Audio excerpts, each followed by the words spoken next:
நேரத்தில் சமுத்திரம் பின்வாங்கும் சந்தோஷ திருநாளில் நல்லருளை தாரும் ஐயா முருகன் என்று முழங்குது என் மனசு. கடலை போல உன் கருணை பெருசு. உப்பு காத்து ஊத காத்து சுத்தும் கடலு கரைய பார்த்து சத்தியமா கோயில் கொண்ட சுபையா எங்க குப்பத்துக்கு குலவிளக்கு நீ ஐயா.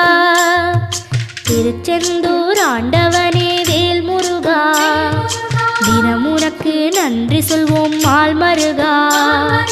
திருவடியில் தவம் இருப்போம் திருமுருகா தீர்ப்பெழுது நலமெனவே வடிவழகா.